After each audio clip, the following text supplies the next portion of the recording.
You were speaking yesterday, Dwane, about kind of some of the similarities in just in terms of development, having a young team, but knowing that even though they have a tremendous amount of talent, they've had trouble closing games. I mean, do you know a way to kind of pressurize young kids too to force them into mistakes? I want to do what Charlotte didn't do. They didn't close it. They got them in overtime. So, again, this league, it's hard to say a young team, old team, you know, unless you're a king of the mountain. You know, we got to approach every game like they are a veteran team. I know what their age is and who they are and the perception, but we've got to play expect a 48-minute grind game. They play hard, talented team. You know, you got some kids on. Andrew's going to come back to Canada to make sure he shows what he can do in the spotlight, and rightfully so. But we don't have the luxury of coming in and saying, hey, this is a young team. We're young too. We're third youngest team in the league. So, but you know, that's where we have to approach it.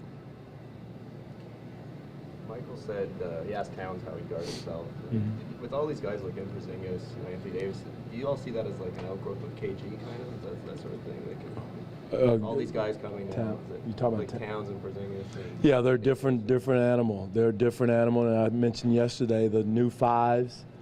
You know, Doug and Mike and I, we've been around long enough, and Jerry been around long enough to see the change. You know, if you told me that some of the fives back in the day were doing the things they're doing now, I said you were, you know, smoking something. But there is so multifaceted as far as what guys can do, like Towns. Even Dang is shooting a three. He had a big three against Charlotte in overtime the other night, didn't even hesitate.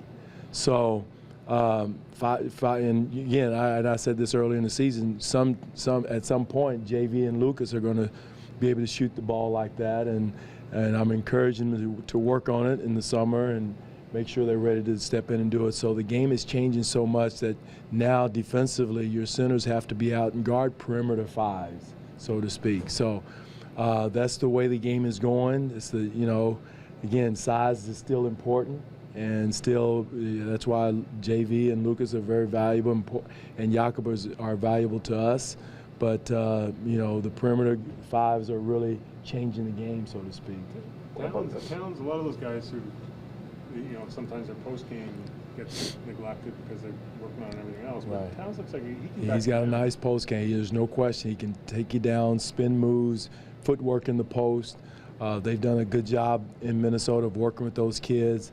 You know, Sam had him last year, and I'm sure started the post stuff. And you can see the KG influence that those guys have in the post with their footwork. And I can see KG now with his colorful adjectives teaching those kids, and you know, the footwork that they have. So you know, because sometimes when the bigs want to stand outside, you can put a small on them. Exactly. But when they have the post-up game, that makes them multifaceted. They can go in, they can come out, and it's hard to put. You know, Fry has gotten better. Channing Frye has gotten better in Cleveland in the post. He used to. You could put a small on him. But these kids with Towns, and you know, in his situation, he can go down the post and work you over if you try to put a wing or a guard on him.